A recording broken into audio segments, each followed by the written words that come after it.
The sky over Earth hadn't looked the same since the Empire came. Clouds still moved, the sun still rose, but everything felt smaller now. Like the world had been forced to kneel, and the heavens bowed with it. Connor Thane remembered the first wave. He'd been a systems engineer at Orbital Station G7, one of the hundreds of Earth defense satellites, not military but civilian support. Then the skies opened, black metal stretching like claws across the stars, the so-called Sovereign Armada. Empire warships shaped like nothing human, no warning, no diplomacy, just demands: submit, serve, assimilate. And when Earth hesitated, barely a week of failed negotiations, they made an example of Tokyo. 22 million dead in less than 6 minutes. Plasma bombardment from orbit. No chance to run, no time to scream, just dust and silence. Connor never saw his wife again, or his son. He only saw fire. Now, 2 years later, Earth was integrated territory 01 Tyne, and humanity was fractured. The global government dissolved after the second wave. Some countries sold out quickly, trading cooperation for survival. Others tried to resist and were slaughtered. Every major city now had a sovereign governor overseeing it. Most humans bowed their heads, worked in the factories, ate what they were given, lived quiet, obedient lives. But not Connor. He hadn't spoken to another human face-to-face in 9 months. Not since he disappeared off the grid after bombing a supply line in the Siberian wastes. He'd watched the outpost burn from a snowy ridge, fists clenched, body shivering, heart dead. That outpost processed fuel cells for the Sovereign fleet. Its destruction was a pinprick, meaningless in the grand scale of the war. But it was the only thing that had made him feel alive since losing his family. Now, deep beneath the Appalachian ruins, inside a forgotten military bunker no satellite could scan. Connor stared at the flickering hologram before him. The map showed sovereign deployment routes, movements, weaknesses. He wasn't alone anymore. Sector 12 relays confirm the east arc of the fleet is pulling back toward Alpha Draconis, said a voice behind him. Female. Sharp. Cold. Their rear flank is exposed. Connor didn't turn to look. They think Earth's pacified. They're wrong. He finally looked up. Across the room stood Marek, once a lieutenant in Earth's orbital defense, now scarred, ragged, but very much alive. Around him, a dozen others sat or stood in silence. Fighters, engineers, smugglers, all of them had lost something. All of them were waiting for someone to lead them. Connor had tried not to be that someone. He didn't care about symbols. He didn't want followers. He just wanted revenge. But here they were. We hit the relay station in orbit, he said, stepping toward the map. We cut their comms, then hit the terraformer unit in Brazil, forced them to reroute resources, get them scrambling. One of the younger men, a wiry scout named Nico, shifted nervously. They'll retaliate, hard. We don't have the strength for full confrontation. Connor's eyes narrowed. We don't fight head-on. We bleed them. Every step they take on our soil, we make them regret it. Another pause. The silence in the room wasn't fear. It was weight. These weren't soldiers anymore. They were ghosts. Shadows. Survivors of a war most had already lost. They destroyed Earth once, Connor said quietly. They broke our spine and pissed on the ashes, but they forgot something. He turned, his voice rising like the heat of a long, dormant fire. We're human. We don't kneel forever. The map flickered again, and a new signal pulsed across the display. An Empire cargo ship entering low orbit, unescorted. Connor grinned. Prep the launch deck. Tonight, we remind the Empire who they're dealing with. They came expecting obedience. They're about to meet war. The room pulsed red as sirens went silent. leaving only the low hum of engines buried beneath 2 miles of rock and steel. The old Cold War-era bunker hadn't been built for spacecraft, but over the past year, it had been reshaped by desperate hands with stolen parts. Every bolt, every relay, every strip of shielding had been taken from scavenged crash sites or black market deals made with blood and secrets. It was crude, barely functional, but it could fly. Connor stood in front of the hangar bay doors, gear strapped tight, pulse steady. He didn't feel nerves anymore. Not since Tokyo. He'd passed the point of fear. Now there was only calculation. Merrick approached with 2 men, Juno, a quiet explosives expert with half a face burned off, and Eric, a broad-shouldered brute who used to work for a sovereign-approved security corps before defecting. None of them spoke as Connor checked the magnetic clamp on his pulse rifle. "You sure about this target?" Merrick finally asked. Connor nodded once. "Sovereign logistics freighter, unescorted, autopilot, minimal risk, maximum disruption. We plant the virus on its nav core, reroute it to crash into one of their refueling hubs on Europa." "Big fireball," Eric muttered. "Big message." "Exactly." Merrick looked uneasy. "If they trace the hack—" "They won't," Connor said sharply. "The virus is coded with a sovereign root protocol. It'll look like internal sabotage." Juno tilted his head. "They'll purge someone from their own ranks to keep up appearances." Connor's jaw tightened. "Let them. Maybe they'll start distrusting each other." That was the real strategy, not just fire and blood, but paranoia. If the Empire began questioning its own people, its own structure, then rot would set in. Empires didn't fall by being pushed. They fell when they started eating themselves. Connor turned toward the shuttle. A slim, ugly thing. A patchwork of hull plating and stealth systems hacked together by dying geniuses. Its call sign was painted in black across the nose. Wraith 4. Quiet, fast, deadly. As the hatch hissed open, Connor gave one last glance toward the others in the hangar. Mechanics. Technicians, fighters, survivors. Most stared back with tired eyes. No hope. Just purpose. He didn't believe in speeches. Words didn't matter anymore. So he said nothing. Just climbed in, strapped down, and waited as the bay doors opened like a wound into the night. The black of space swallowed them whole. The earth spun below, darkened and bruised, cities flickering like dying embers.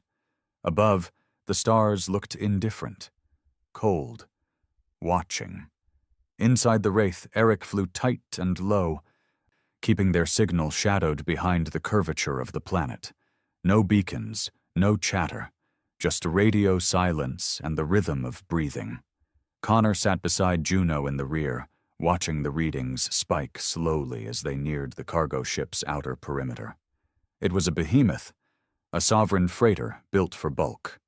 1/2 kilometer long, sluggish, but armored like a tank. If it had been crewed, this would have been suicide. But this one was on automated routing. No heat signatures, no escorts. Just cargo and machines, which made it perfect. "Approach vector clean," Eric said over the comm. "Latching in 60 seconds." The Wraith spun slowly, belly up, and extended its docking claws. The claws were old mining equipment, now modified to puncture the Sovereign's hull and establish an override link. A shudder rocked the small ship as the claws clamped down. Juno was already moving, carrying the viral implant in a reinforced case. Connor followed, rifle ready, though the likelihood of contact was minimal. They entered through a maintenance shaft. One Juno cut open with a thermal arc tool. The air inside the freighter was sterile and cold. Lights flickered as systems registered the intrusion, but no alarms sounded. The autopilot AI had no defensive protocols, not for something like this. As they moved through the narrow corridor, Connor couldn't help but think how clean it all was. Too clean. The Empire loved perfection. Their ships felt more like hospitals than military crafts. No human design quirks. No dirt. No life. It made him sick. At the nav core, Juno knelt and began to work. Wires snaked out. Interfaces glowed. The virus, a synthetic data parasite built by a rogue AI programmer who died during a raid 6 months ago, slithered its way into the system like a snake in water. "Upload 20%, Juno murmured. "No resistance. It's accepting the signal." Connor kept his eyes on the hallway, rifle raised. He hated this part. The waiting, the silence. His thoughts always found their way back to that day. The flames, the screams that cut off too fast. Tokyo was supposed to be a city of peace. His wife, Lena, had been teaching at the university. His son, Marcus, had just started kindergarten. They never had a chance. Just a blinding flash, a shockwave, and ash. "Upload complete," Juno said. Connor exhaled. "Good. Let's move." They backtracked through the shaft, sealed it behind them, and disengaged the docking claws. The Wraith spun away into the black, systems re-engaging. The freighter remained still, unaware of what had just happened. It had 20 minutes before it veered off course and slammed itself into a sovereign refueling depot near Europa. The explosion would wipe out half their fuel stock in that region. It wouldn't win the war, but it would buy time. Time and fear. As Eric guided the Wraith back toward Earth, Connor stared out the viewport. Stars blinked silently. Somewhere out there, millions of sovereign troops were gathering, strategizing, preparing to crush the last sparks of rebellion. They didn't know the fire was just starting. The debrief was short. Connor didn't care for protocol. The mission succeeded. No casualties. Minimal exposure. That was enough. He walked through the lower levels of the base, past the med bay, past the storage units where young recruits trained in silence. No simulated combat. No VR bullshit. Just knives, dirt, and discipline.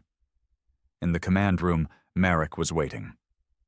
"We intercepted a sovereign broadcast," he said quietly, tossing a data chip to Connor. He slotted it into the table console. The hologram flickered to life. A sovereign governor, scales glittering under harsh white light. One of the reptilian breeds, eyes cold, voice dry. "We are aware of the recent sabotage," it said. "Rest assured, those responsible will be eradicated. Earth is not a battlefield, it is a colony. Order will be restored." The recording cut. Connor didn't blink. "They're scared," Marek nodded.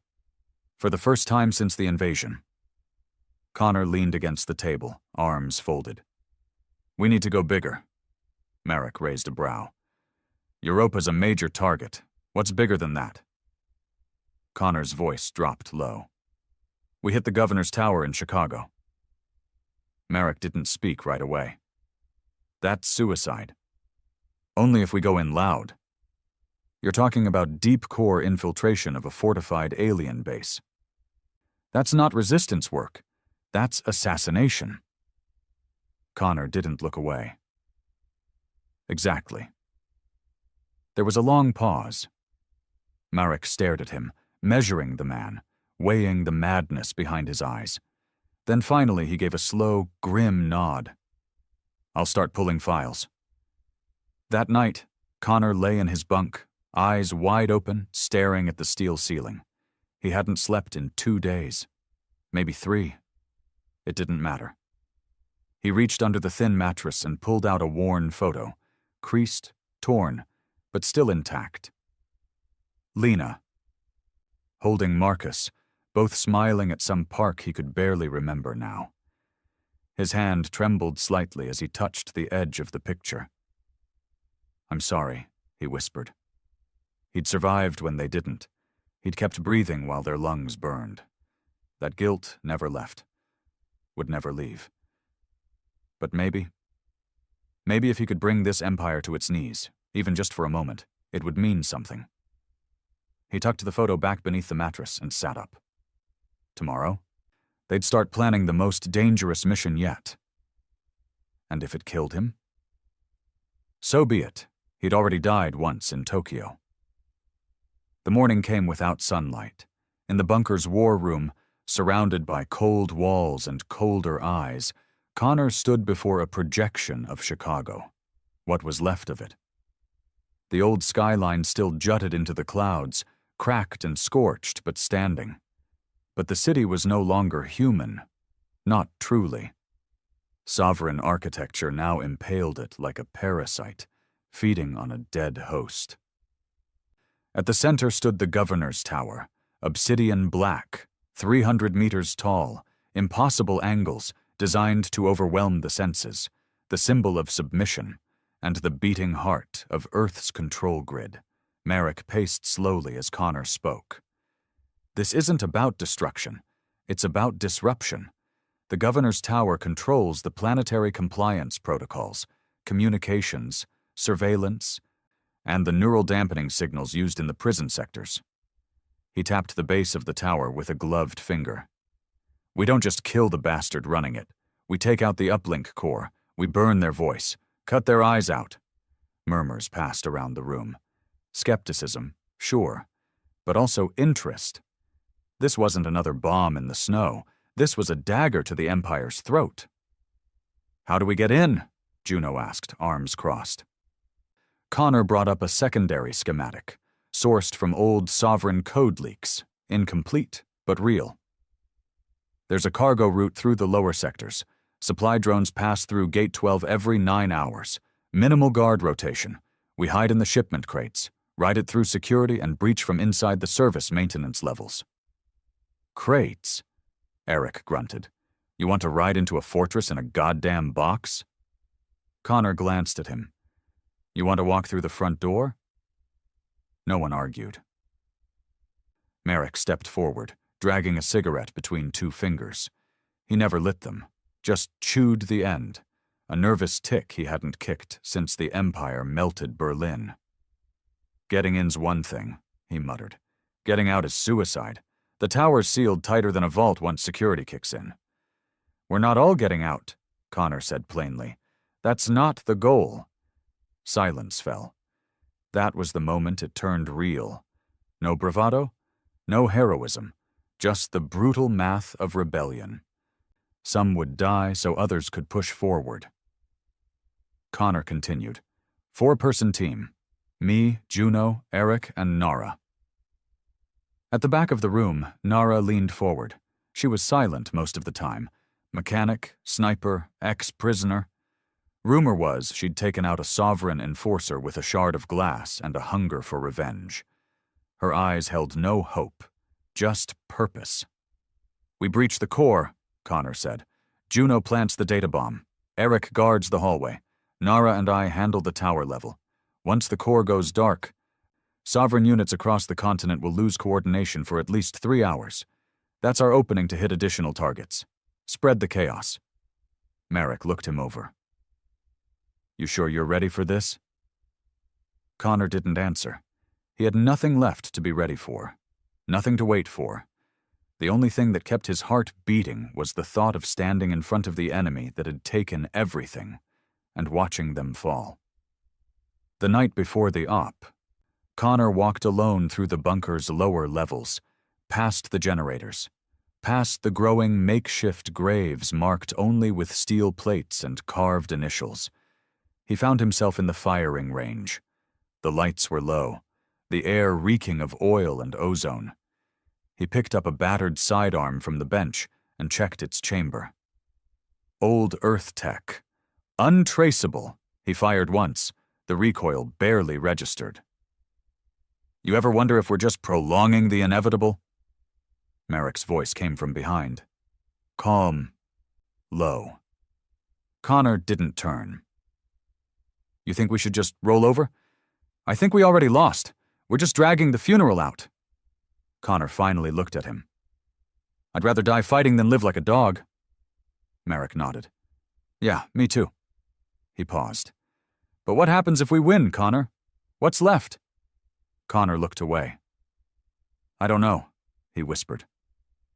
But at least it'll be ours. 6 hours later, they were crammed into shipping crates, waiting to breathe. Inside the box was dark, cramped, and dead silent except for the soft hum of the lift system. Connor could feel Eric's presence behind him, shoulder to shoulder, breathing steady. Juno sat cross-legged, tapping into the encryption feed with a miniature pad, watching the signal interference in real time. They'd boarded the drone transport near Old Detroit, piggybacking a scrap shipment of synthetic fuel. The crates were coded to sovereign inspection tolerance, thanks to Merrick's stolen access key. But if a single number was off... The crate jerked as it moved. They were inside. Connor's body tensed, instincts screaming.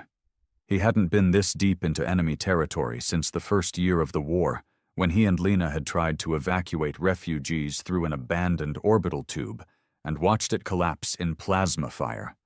No orders, no rescue, just the Empire's idea of diplomacy. The crate hissed. Then light spilled in. They were in a supply hold, dark, cold, and automated. No guards, just drones humming along rails. Juno moved first, quiet, fluid. He scanned the area, nodded once, then moved toward the access panel near the maintenance tunnel. Connor followed, rifle raised, heart pounding in his ears. It wasn't combat yet, but it was close. Once they crawled through the vent shaft and dropped into the maintenance corridor, the walls changed. They weren't just metal, they were alive. Wires pulsed like veins. Surveillance orbs floated quietly through the air, scanning without emotion. "Remember," Connor whispered, "no noise unless we have to." They moved in staggered formation. Eric took the rear, Juno in the center with the data bomb strapped to his back. Nara moved ahead, scouting, eyes cold and alert. The sovereign design made human movement difficult. The hallways were narrow but twisted in unnatural curves.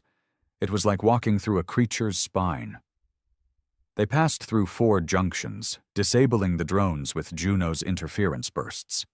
At the 5th corridor, Nara raised a hand. Footsteps. Connor froze. A sovereign patrol. 3 soldiers, tall, skeletal figures in silver armor. Their weapons were arc lances, deadly up close and far worse at range. Nara turned, raised 2 fingers. 3 targets. Connor nodded. They waited behind the corner, timing each breath. As the soldiers passed, Connor stepped out fast and silent. Blade first. The first alien never had a chance. A wet snap. The second raised its weapon, but Nara's suppressed sidearm barked once. The third turned, and Eric crushed its head with a steel pipe he'd pulled off a wall panel. It was over in seconds. Connor stood over the bodies, breathing heavy. No alarms. They dragged the corpses into the vent and kept moving. The uplink core chamber was unlike anything human. A massive column of shimmering energy pulsed in the center of a vertical shaft. The walls glowed with cascading data. The neural dampening array hummed above like a god's heartbeat. This was it. Juno moved fast, setting the charges. The data bomb was a virus, yes, but also a detonation trigger. Once the code unraveled the encryption, it would overload the uplink and send a feedback loop through every sovereign system on Earth. They'd be blind for 3 hours. That's all they needed. Connor turned toward Nara. "Go with Eric. Secure the stairwell. Buy us time." They nodded and vanished down the corridor. He stayed with Juno, watching the man work. Each keystroke felt like a countdown. "How much longer?" he asked. 3 minutes, a soft hum echoed through the chamber, then a cold voice in the air. "Human signatures detected. Core compromised. Alerting security." Connor's blood froze. They were out of time. "Speed it up," Juno's fingers flew. Almost a thunderous slam shook the hallway. Eric's voice crackled in the comm. "We got company." Connor moved to the doorway and peeked. Down the stairwell came sovereign soldiers, more than 6, maybe 10, all armed, fast. "We hold here," he shouted. Juno didn't flinch. 90 seconds. Connor opened fire. The hallway lit up in pulses of blue. Aliens fell, others surged forward. Eric roared as he smashed through 2 with sheer mass. Nara fired calmly, like she was born for this. Connor ducked a lance shot, rolled behind cover, popped up, and put 2 rounds into a sovereign's throat. It wasn't enough. They were coming fast. Too fast. 10 seconds, Juno shouted. One of the soldiers reached the doorway. Lance raised, and Juno slammed the detonation pad. The core flared. A scream echoed, not from a throat but from the very walls. Lights exploded. Systems sparked. The floor trembled. Then, silence. Connor turned. The uplink was dead. Smoke rose from its core. The shimmer was gone. He smiled through blood. "We did it." Juno collapsed, coughing. "We need to go. Now." Connor pulled him up and ran toward the stairwell, where Eric and Nara were barely holding ground. They ran. No plan. No extraction. Just fire behind them and a crippled empire in their wake. Smoke poured from the stairwell as the team ran. The Sovereign Governor's tower shook with internal failure, ribs collapsing around a dying heart. Sparks spat from wall seams. Systems shorted out with electric shrieks. What was once a monument to fear now cracked and bled like the Empire's arrogance. Juno was limping. The feedback surge had hit him hardest, his neural stabilizer fried mid-upload. His jaw was clenched. Blood dripping from his ear, but he didn't complain. Connor had one arm around him, rifle in the other. Eric and Nara led the way, clearing the path forward with short bursts and brutal strikes. They were past strategy now. This was survival. As they reached level 23, a maintenance deck half consumed by fire, Nara paused, back pressed against the wall, hand raised. She peeked around the corner, then ducked back fast. "Blockade! 4 sovereigns! Heavy armor!" "Alternate route?" Connor barked. She shook her head. "This is the last corridor to the utility shaft. Everything else is locked down." Connor's mind raced. That shaft was their only exit. A vertical tunnel that ran from the tower's central power stack all the way down to the underground tram tunnels, which connected to the old sewer system. Merrick had mapped it weeks ago. It wasn't guarded. It wasn't even officially listed. But if they couldn't reach it, they were dead. "We go loud," Eric said simply, checking his remaining charges. He had 3. Just enough. Connor locked eyes with him. "You sure?" The big man grinned, a bloody, exhausted grin. "They came to our world with fire. Let's give it back." Before anyone could argue, Eric charged around the corner and roared, an animal sound that echoed down the steel corridor. The Sovereign soldiers turned. Too late. He threw the first charge and dove forward. It exploded mid-air, ripping one of them apart and knocking the others off balance. Then Eric was among them. No subtlety, no cover, just fists, fire, and fury. He took 2 down before the third drove a lance through his stomach. Connor turned to run, but Juno grabbed his arm. "Wait!" Eric was still fighting. He tore the lance free, screamed, and shoved his last charge directly into the Sovereign's chest. The alien tried to pull back, but Eric held him tight. "Tell your Emperor I said hi," he hissed.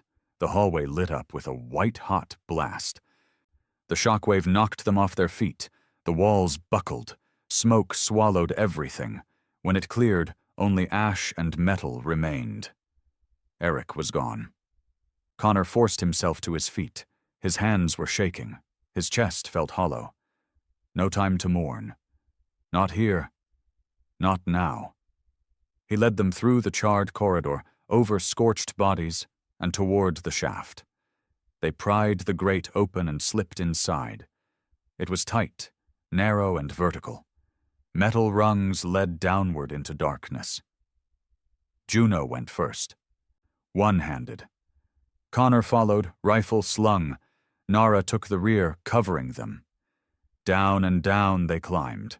The farther they descended, the cooler the air became. The light grew dimmer. The tower faded above them, a dying god retreating into the clouds. When they reached the bottom, Connor dropped to the grated floor and looked around. The tunnel ahead was wide, built decades ago to ferry maintenance trams during Earth's golden age.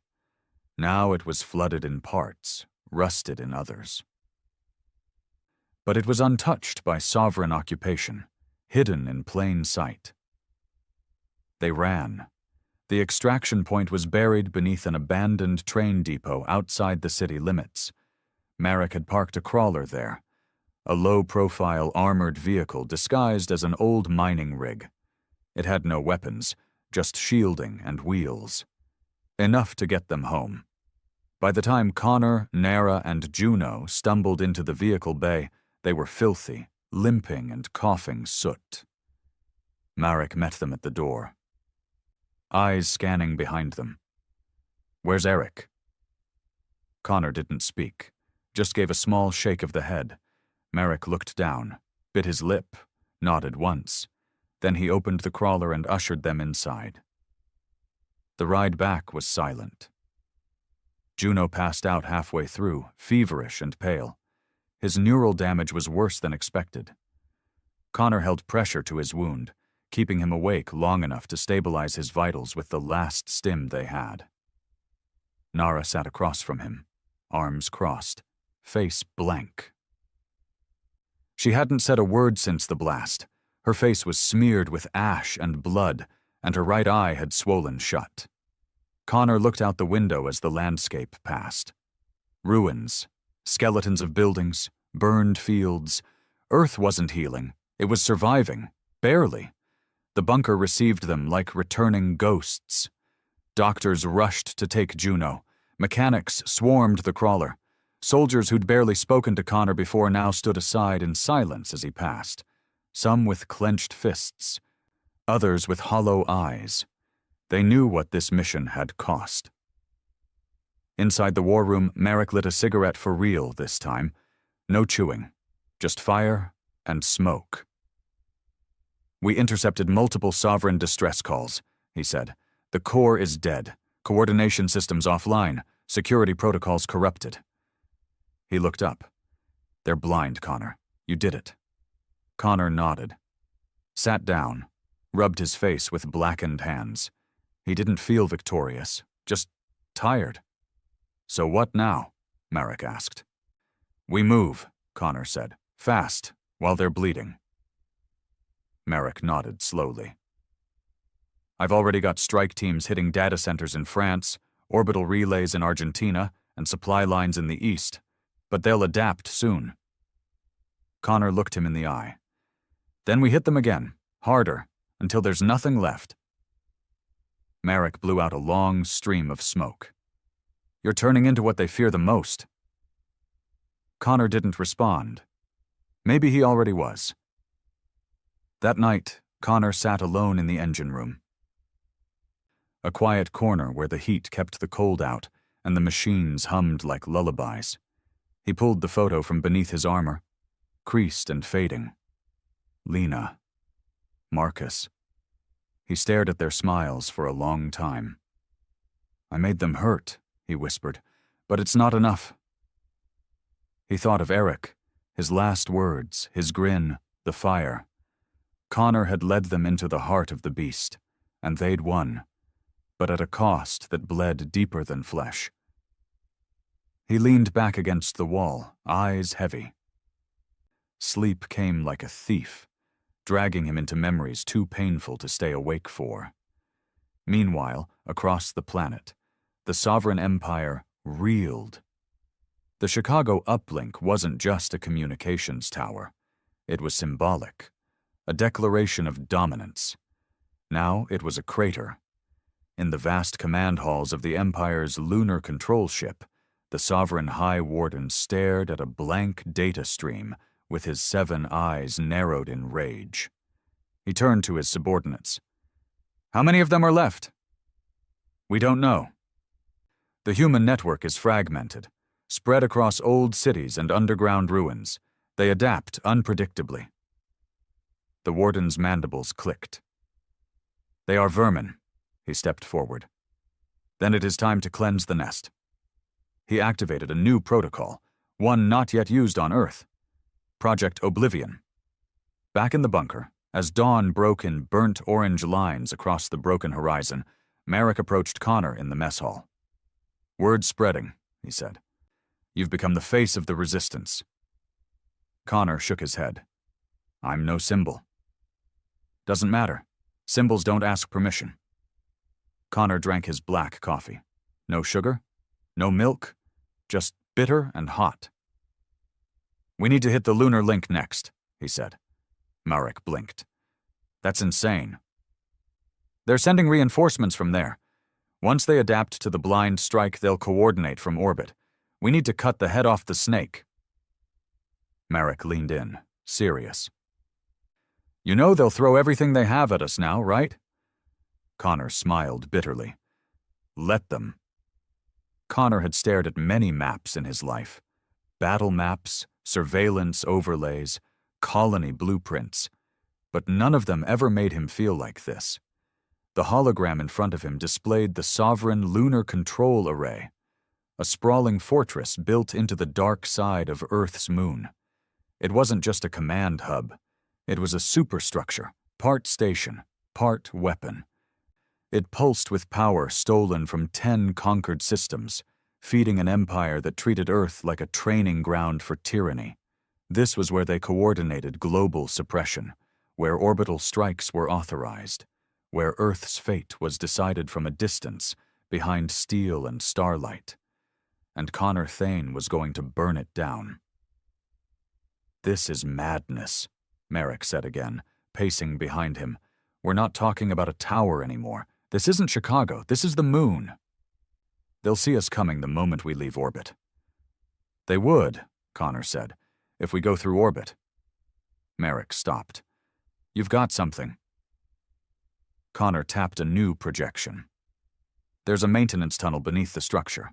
Old mining shaft from when the Empire first carved into the rock. It's been sealed for decades, until 2 days ago, when our Russian scouts picked up seismic movement. They reopened it to install new gravity compressors." "You want to sneak in through a tunnel under a base on the moon?" Marek asked flatly. Connor didn't smile. "Exactly. And how the hell do we get there without tripping every sensor from here to Mars?" Connor pulled up another diagram. "A stolen Sovereign shuttle, coded with a ghost signature, the same ship Juno hacked from the Europa skirmish before he passed out. It was listed as destroyed. It's not. We just finished rebuilding it." Marek looked at him, then at the crew list displayed in red beside the schematic. 4 names. Connor Thane Nara Krylov Briggs, crossed out Juno, hospitalized underneath. 2 names marked as unconfirmed. "You'll need a pilot," Marek muttered. "I've already chosen one." Connor found the pilot in the hangar's far corner, hunched under the wing of the stolen shuttle, goggles smeared with grease and oil. His name was Renner, a bitter ex-cargo hauler who once ran weapons for the Empire before defecting when they burned his outpost just for sport. He wasn't a hero. He wasn't even loyal. But he could fly. "You're volunteering me, huh?" Renner said as Connor approached. "Should have known. I finally fixed this bird, and you want me to fly it into the mouth of hell." "You want revenge," Connor said. "Here's your chance." Renner scoffed. "You say that like revenge is satisfying." Connor didn't flinch. "It's not. But it's necessary." Renner stared at him for a long second. Then he dropped his tool. "I'll fly." By nightfall, the team was assembled. Connor, the spear point.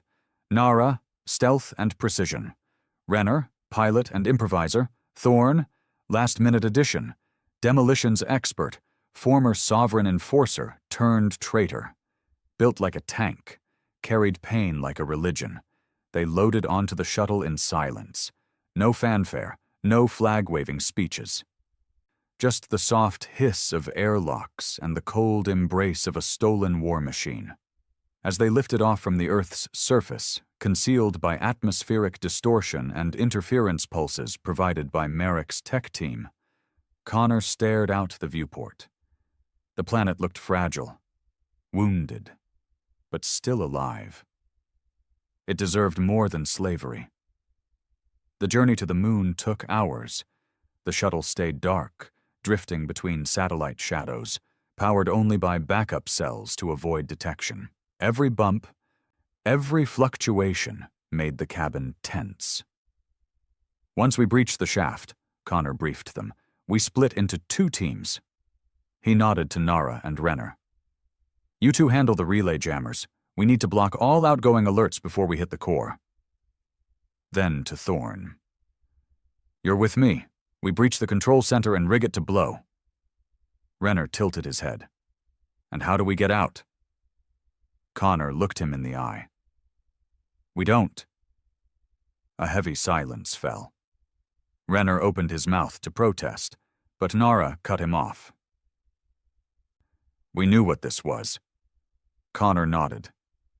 We disable their command array, cripple their planetary control, and give Earth a real chance to rise. We don't need to live through it. We just need to finish it. They reached lunar orbit at 0400. The stolen ship slipped through the Empire's early warning grid like a phantom. The mining shaft, long buried beneath centuries of dust and neglect, loomed like an open wound on the moon's surface. The shuttle set down half a kilometer from the entrance. They moved fast. Lunar gravity made each step lighter, but the air in their suits was thin and time was short. Thorn pried open the sealed hatch with an industrial arc cutter. The old alloy gave way with a metallic groan. Inside, the shaft was narrow, cold. The walls were etched with old Empire symbols, before the Empire grew arrogant, back when it still feared rebellion. Nara led the way, rifle raised. Her movements were ghost-silent. Behind her, Renner carried a jammer coil almost as large as he was. Connor and Thorn brought up the rear, each carrying explosives and EMP mines. After 30 minutes of descent, the shaft split. Jammer uplink is east, Nara whispered. Control center is west. They split. Connor and Thorn moved fast, bypassing maintenance doors, crawling over power conduits, ducking under camera clusters that no longer blinked. Proof the uplink strike from Chicago still had reach. The air grew thicker as they neared the center. Then they saw it. The command nexus. A circular room bathed in red light, filled with floating data streams. At its core was the Sovereign Overseer, a towering alien encased in chrome armor, his face hidden behind a mask of polished steel. Around him, 2 attendants floated silently, connected to neural webs. We do this quiet, Thorn whispered. But it didn't stay quiet. The door creaked. The Overseer turned. A mechanical voice echoed.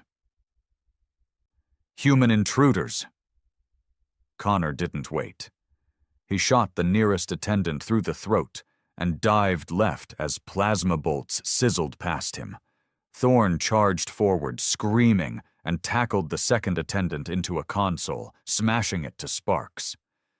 The Overseer rose into the air, his limbs elongating, his armor flaring with electric energy.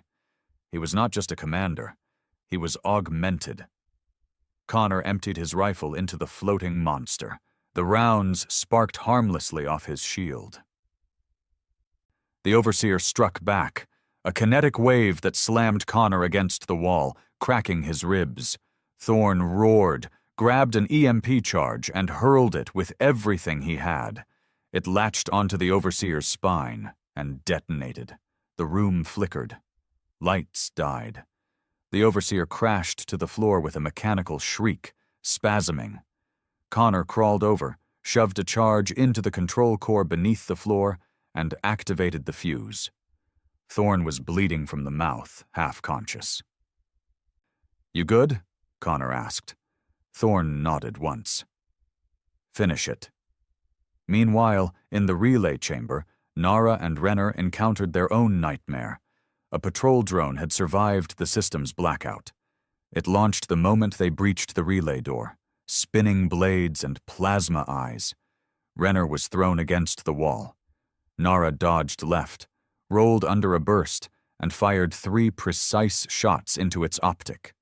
It didn't stop, but it hesitated. Renner, bleeding and furious, screamed and rammed the jammer coil into the drone's reactor. The explosion lit the tunnel in blue fire. Both Nara and Renner were thrown back. She woke up seconds later, coughing blood, helmet cracked, but the relay was silent. Dead.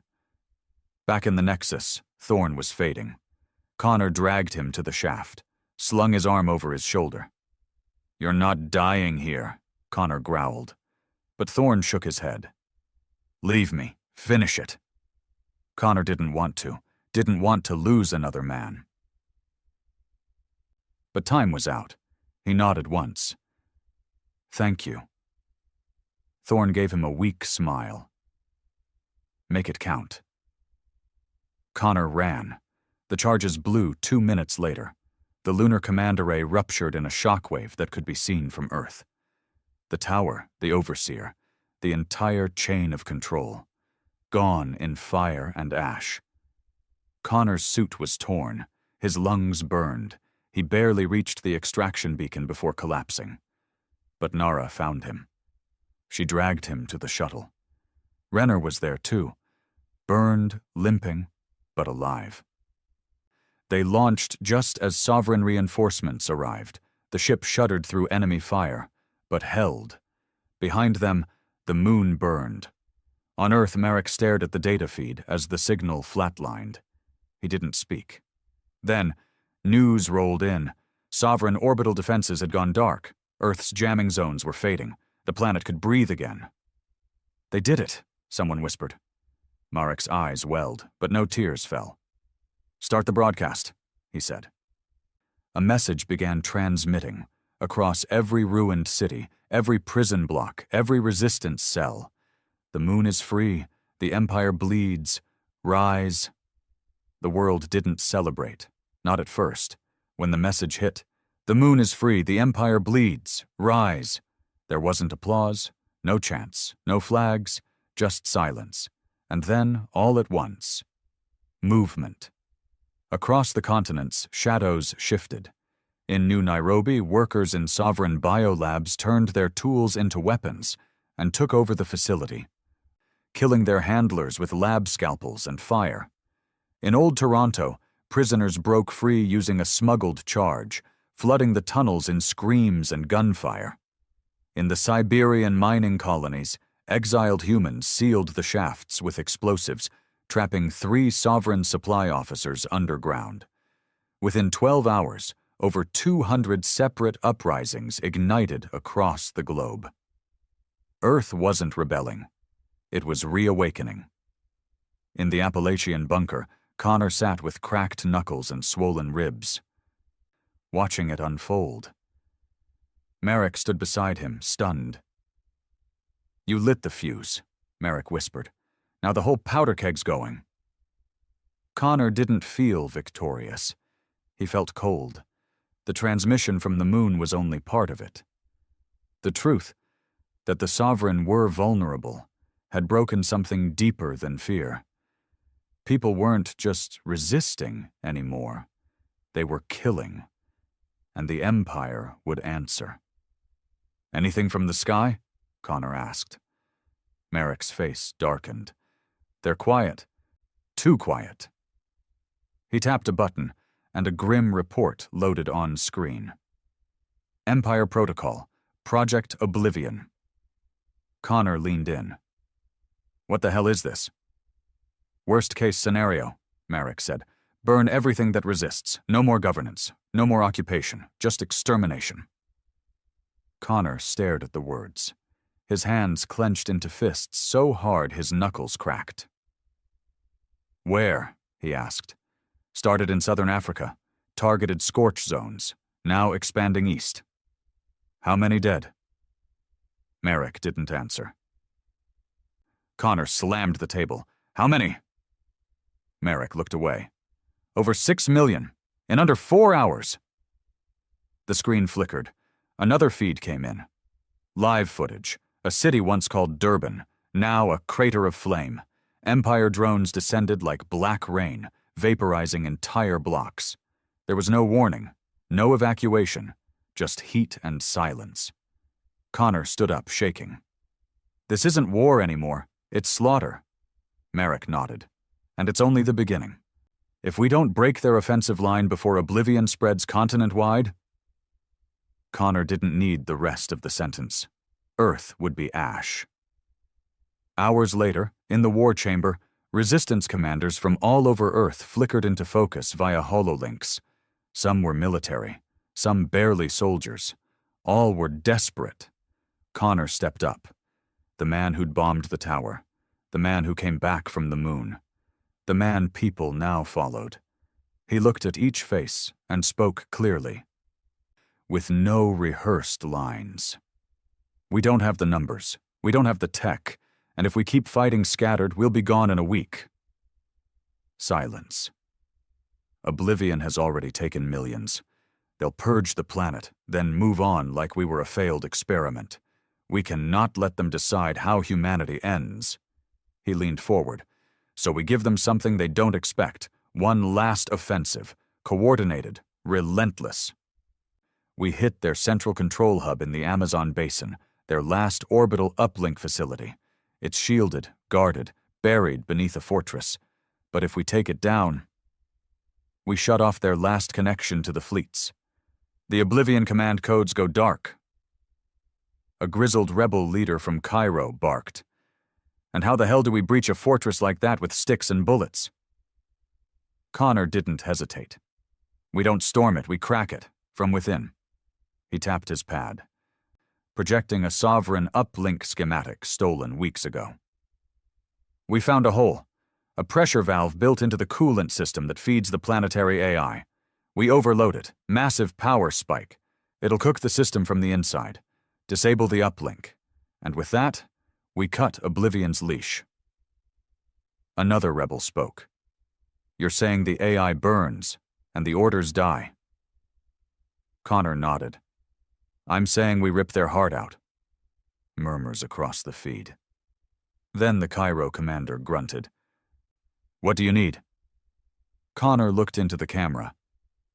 Everything you've got. In the days that followed, the world went underground.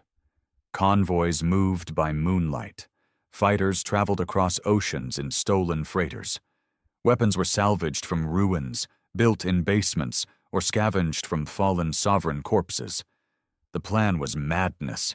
Hit the Amazon hub with 3 strike teams, each converging from different directions, all timed to the second. Connor would lead Alpha Team. Straight into the main coolant shaft. Nara and Renner, barely healed, would run Beta Team, striking the uplink relay and jamming reinforcements. Charlie Team, an alliance of Eastern European resistance fighters, would create a false breach, drawing the Empire's attention away from the real incursion. If it worked, Oblivion would be decapitated. If it failed, the last resistance strongholds would be bombed before nightfall. 2 nights before the strike, Connor sat by a campfire in the jungle outskirts, helmet in his lap, fingers wrapped around a battered flask. Nara approached, quiet. You're not sleeping. Can't, he said. She sat beside him. He glanced at her. Her face was marked by bruises and soot, her right eye still swollen. She looked as tired as he felt. You think we'll make it? She asked. Connor hesitated. I think we've already lost too much to stop now. Nara nodded. They sat in silence for a long time. Then she said, After this, if there's still a world left, what then? He didn't answer for a while. Then quietly, then we start over. Without them. The day of the strike came wrapped in gray clouds and tension. Alpha Team moved through the jungle on foot, every step deliberate.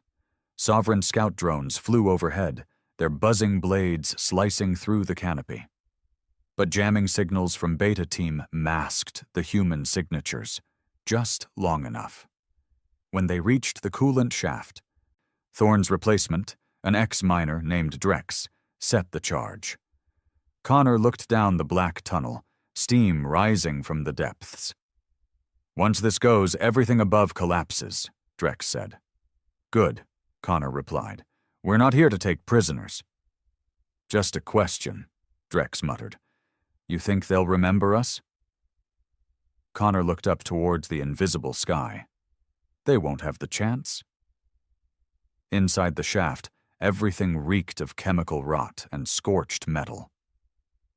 Sovereign engineers scurried along rails, unaware of the human ghosts moving through their fortress. Connor's team cut down 15 of them before alarms triggered. Too late. Drex activated the spike. A deep hum shook the floor. The coolant system groaned under pressure. Above them, Sovereign units scrambled, but the jammers held. For now. Connor opened the uplink. "Nara, status? Beta Team in position. Relay hit. 10 more minutes." "Charlie?" Marek's voice crackled in. "They're taking heavy fire but holding. Enough of a distraction." "It's working." Connor closed his eyes. Just a little longer. But then, a new signal pierced the comms. Sovereign override. The AI was trying to reroute Oblivion through an auxiliary uplink. Damn it. "Renner, listen, the AI's adapting. You have to destroy the whole relay, not just jam it, overload it." Renner's voice was strained. "We're still inside." Connor didn't blink. "Then get out or don't, but finish it." The line went dead. He stared at the console. Then, light. The jungle above flashed white as the relay tower exploded, collapsing into dust and flame. A moment later, the coolant spike detonated. The shaft cracked. Sovereign engineers screamed as the core burst in a pillar of superheated fluid, melting everything. Connor barely made it into a maintenance tunnel before the collapse. He crawled for minutes, ears ringing, lungs burning. Then, silence. Real, true silence. The AI uplink was gone. Project Oblivion was offline. That night, fire stopped falling from the sky. Orbit went dark. Drones fell from the clouds like mechanical rain. The Empire didn't leave. But they stumbled, disoriented, blinded. Humanity had bought time, and time was all a species like theirs needed. Time to regroup, time to strike, time to rebuild. Connor emerged from the tunnel at dawn. His arm was broken, his left leg barely moved, but he lived. Above him the sun rose on a smoking forest, and in the distance, gunfire still echoed. But he smiled. Not because the war was over, because they still had a war to fight. 10 days after the fall of the Amazon uplink, Earth was still standing. More than standing, it was fighting back. Sovereign patrols vanished from cities they'd once dominated. Their air control systems flickered, then died. Colonies once too scared to speak out now rose up in coordinated strikes, cutting deep into alien command structures with knives, rifles, and rage. For the first time in years, Earth was no longer a prison. It was a battlefield, and humans weren't the prey anymore. But victory came with a strange silence. No orbital response, no retaliation fleets, no new ground incursions. The Sovereign had gone quiet. Too quiet. Connor stood inside the Resistance's new mobile command unit, a repurposed armored train crawling through the underground metro lines beneath what was once Sao Paulo. Makeshift screens flickered with intel from surviving satellites and ground drones. Merrick stood nearby, arms folded. "They're collapsing," Merrick said, watching as more reports rolled in. "Or regrouping," Connor replied.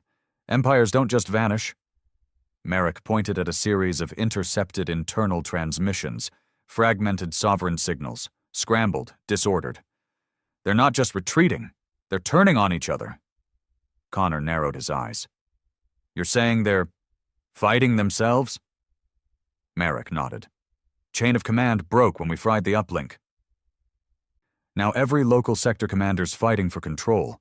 They were never unified by ideology, just hierarchy. Cut that, and the snakes start biting each other." Connor absorbed that in silence. "Then the real war's starting," he said finally. But with the Empire's grip loosening, something new had started to grow. A tension within the resistance itself. Small factions, once united by survival, now began to drift. Some saw the opportunity for power. Others, freed prisoners, ex-militants, warlords, wanted revenge, not freedom. And some began whispering that Connor himself was becoming a liability, too driven, too focused, too willing to sacrifice lives to win. One of those voices was sitting across from him now, sipping from a chipped mug like they weren't arguing over the soul of the planet. Captain Rice, ex-Special Forces, led a faction called Red Sky, well-armed, well-organized, and increasingly independent. "We've shed enough blood," Rice said calmly. "The Empire's falling. Now we need to consolidate. Build." Connor didn't look up. He was staring at the map. "There's still sovereign strongholds across half the planet, which will collapse without us doing anything. Let them rot." Connor's tone was flat. "They'll regroup, find order. That's what empires do." Race leaned forward. "No, that's what you think. You want this to keep going, because if it ends, you don't have a place anymore." Connor looked up slowly. His eyes weren't angry, just tired. "You trying to threaten me, Captain? I'm trying to protect what's left of humanity, and right now you're a symbol thane. Symbols are dangerous when they stop serving the cause." Connor stood up. "You want to vote? Go ahead. But you're not taking this from me in a backroom deal." Rice smirked. "You think you can keep leading after the next few cities fall? You think these people are going to follow a man who leads them into another 10-year war?" Connor stepped closer. "I don't care if they follow me, but I will make sure this world doesn't belong to those alien bastards ever again." That night, the resistance base was hit. A precision strike. Not by sovereign forces, but by humans. The blast tore through the west wing of the metro system, killing 19 resistance fighters, including 2 engineers who were coordinating civilian evacuations. Connor woke to fire and screams. He ran through the collapsing corridor, grabbing anyone he could carry, dragging them through the smoke. Merrick found him near the generator room, coughing blood. "They breached the outer tunnels with mining charges," Merrick said, pale. "Knew exactly where to hit. This wasn't sovereign." Connor's jaw tightened. "It was Rice." "They left a signature," Merrick said, handing over a tablet. On the screen was a symbol, a crimson sun dripping into a mountain range. Red Sky.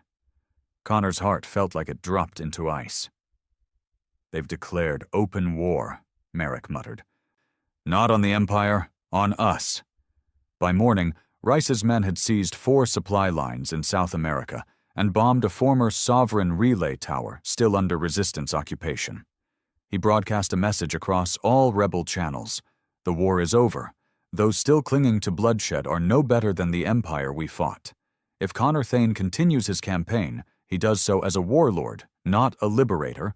Red Sky offers peace, security, structure. Join us. Or fall with him." The betrayal cracked the movement like a fault line. Some smaller cells defected immediately. Tired of war, tired of Connor's endless fire, others stayed loyal, but the fracture was growing. Connor sat alone in the wreckage of what was once the underground briefing hall. He stared at a cracked wall where, weeks ago, they'd spray-painted the words, "We fight so others don't have to." Now it felt like a lie. Nara approached, bandaged and exhausted. She sat next to him. "He's gaining ground," she said. "We lost 2 more units in Panama. He's promising safe zones, food, medical access." Connor didn't answer. "You can't fight a civil war and hold back the Empire," she said softly. "I'm not going to fight him," Connor said, voice hollow. She looked at him. "You're not?" He turned to her, and for the first time, his face showed something besides steel. "I'm going to end him." 3 days later, in the burned-out shell of La Paz, Connor stood before a dozen commanders from the remaining loyalist factions. Some old, some young, some missing limbs. All of them had followed him through hell. He laid out the plan. Rice isn't interested in unity. He wants power, and he's willing to kill humans to get it. That makes him no different than the Sovereign. No one spoke. Then an old woman with a prosthetic leg, a former schoolteacher turned sniper, nodded. "You want to kill him, do it loud." Another nodded. "Make him fall like the rest, so no one follows another damn tyrant." Connor didn't take a battalion. He took 6 fighters, loyal to the core. They infiltrated the Red Sky outpost near what used to be Quito, under moonlight and wind. Inside, Rice held a celebration, a feast, a broadcast, dozens of men cheering his leadership. Connor didn't wait for a speech. He entered the main hall with a rifle in one hand, a detonator in the other. Red Sky soldiers turned, stunned. Connor's 6 surrounded them. No shots fired, until Connor walked to the stage. Rice was there, drunk, armed, smiling. "Connor," he said, "you look tired." "You look comfortable," Connor replied. "Bet you think this is over." Rice spread his arms. "It is. The people chose peace." "No," Connor said. "They chose survival, and they'll get it, but not under you." He raised the rifle. Rice didn't flinch. "Kill me, and you make me a martyr." Connor didn't blink. "You're already a traitor." He shot him once in the chest, then again in the head. The room exploded into chaos, but no one fought back. They just watched. And then some knelt, not in worship, in surrender. Connor stood over Rice's body, looked at the blood, looked at the people, and said loud enough for every speaker to carry, "This war ends when the last sovereign is off our soil, not a day before. If you're not ready to finish what we started, walk away now." No one moved. That night, Connor returned to the command train. Merrick looked up as he entered. "Civil War's over?" he asked. Connor dropped the bloodied rifle on the table. "For now." "What about the Empire?" Connor looked out the viewport, where the stars hung like judgment. "They're next." 1 month later, the sky over Earth finally bled black. The last of the sovereign fleet had arrived, not to occupy, not to govern, but to eradicate. Oblivion's failure had triggered an older, deeper directive, Protocol Exos 9. No more containment, no more diplomacy, complete planetary annihilation. 15 colossal dreadships orbited above, each larger than Earth's continents, built to hollow out worlds and strip them bare. Death, not with missiles, but with silence. They didn't need to invade. They only had to wait. Once the orbital cannons were charged, Earth would be vaporized sector by sector, city by city, until the world was just another scar on the sovereign star maps. But humanity wasn't finished. Not yet. Inside the new Resistance Command Station, dug into the remains of Mount Weather in North America, Connor stood at the heart of chaos. Screens buzzed with countdowns. Explosive engineers loaded the last of the anti-orbital warheads. Pilots reviewed schematics of sovereign dreadships taken from years of stolen data. Commanders barked orders. Merrick stepped beside Connor, his face pale and lined. "They're aligning for planetary fire," he said. 24 hours. Maybe less. Connor's eyes were locked on the dreadship schematics. "Then we strike first." Merrick scoffed. "You mean we die first?" Connor didn't flinch. "Same difference. If we hit the core reactors of even 3 of those ships, chain reactions will destabilize the fleet's orbital balance, could knock the others out of formation." "That's a could, Connor. That's not strategy. That's suicide." Connor finally turned to him. "I'm not asking you to come. I'm asking you to give the rest of Earth a chance. This isn't about me anymore." Merrick looked down at the floor. "You always knew it would end like this, didn't you?" Connor didn't answer. He just walked. The launch deck was carved into the side of the old mountain range, exposed to the cold, sharp wind. 3 black Seraphs, modified sovereign dropships, stood prepped and ready. Human hands had re-engineered their systems, armed them with Earth-made plasma cores, and painted their hulls matte black to vanish against the stars. Connor boarded the first. Nara was already inside, seated with her gear checked and eyes empty of fear. Renner was at the helm. "We got clearance from the outer jammers. We go up through the polar blind spot. No guarantees we don't get blown out of the sky on entry." Connor strapped in. "We've had worse odds," Renner grunted. "Can't argue that." In the second Seraph, a strike team of 30 volunteers waited. Former prisoners, soldiers, scientists, even a kid barely old enough to shave. All of them had seen too much, lost too much. In the third, Marek stood by the cargo bay, holding the detonators and overrides. Connor had begged him not to come. Marek came anyway. "If you're going to hell," he'd said, "you'll need someone who knows the back door." As they broke atmosphere, fire greeted them. Sovereign scouts spotted the Seraphs mid-climb. Laser volleys ripped through the clouds, chasing the rebels into the vacuum. Renner flew low and fast, dodging debris and feedback storms left from the moon's previous destruction. Smoke trailed behind them. One engine caught flame, but he kept going.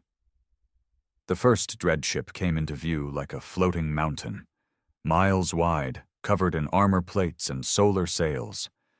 Connor stared at it through the viewport. "That thing could swallow cities." Renner checked his instruments. "Plan still stands?" Connor nodded. "Get me to the belly."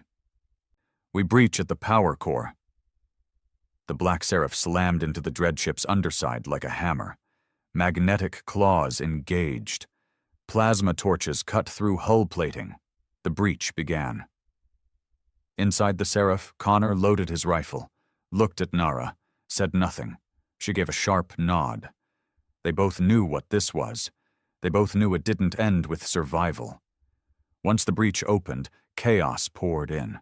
Sovereign soldiers met them head-on, blade-armed, enhanced, monstrous. But humanity wasn't fighting to win anymore.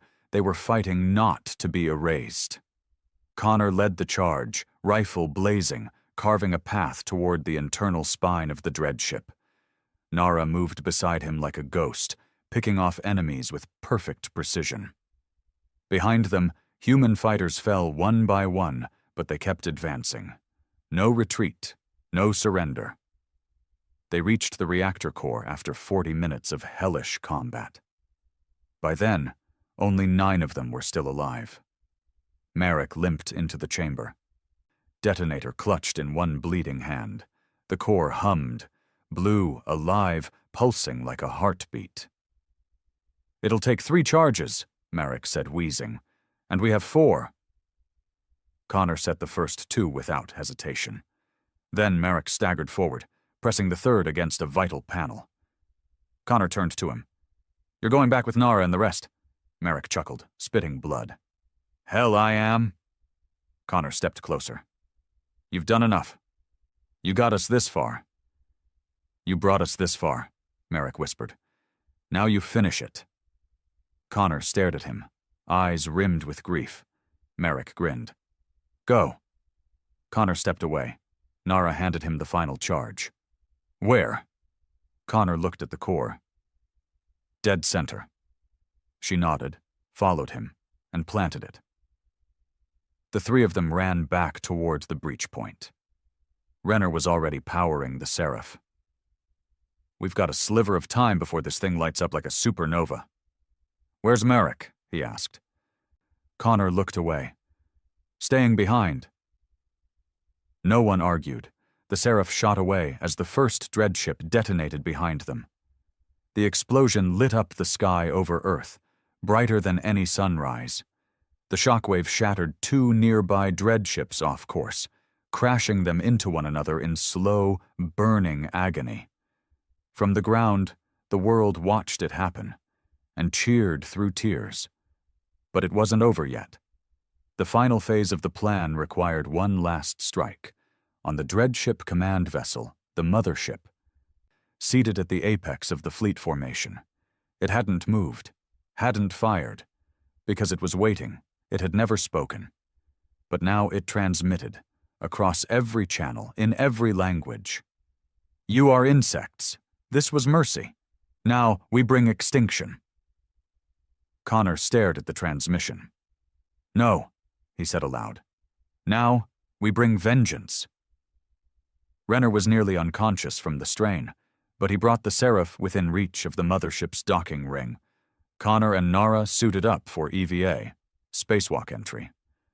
No one else had the strength left. No one else could finish it. Inside the command ship, everything pulsed with sovereign energy. Black halls, crimson light, gravity-defying architecture. Alien. Arrogant. They reached the bridge after minutes of climbing through internal shafts, dodging patrols, and moving under the cover of static.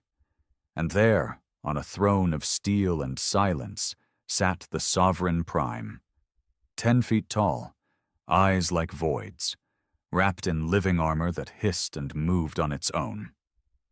It turned to them and said, in flawless English, "You could have served. You could have become part of the Eternal Order." Connor raised his rifle. "We'd rather burn."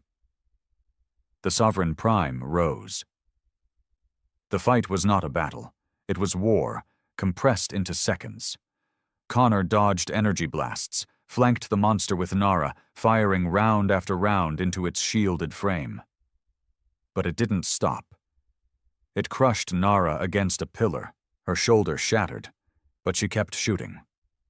Connor screamed and drove a plasma blade into its throat.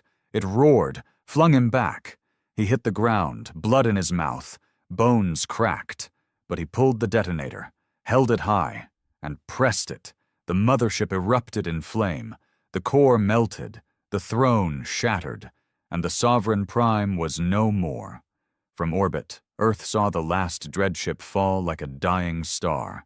The sky went dark. The war was over. Days later, in a makeshift recovery base near the shattered remains of the Amazon fortress, the people waited, for a voice, for a face, for a sign. Then, a single transmission cut through the static. Connor Thane, bandaged, broken, alive. His voice crackled with exhaustion. "We are not property. We are not a broken species. We are human. And we are free." Epilogue. Years passed. The skies healed. New cities rose from the rubble, quietly, slowly, beautifully. No more empires, no more towers. Just people, rebuilding. And somewhere, far from power and politics, a man named Connor Thane walked alone through the ruins of Tokyo. He stood in a park, a place that once held laughter. He held a photograph in one hand. Lina, Marcus, and he whispered, "I kept my promise." The wind answered, and humanity endured.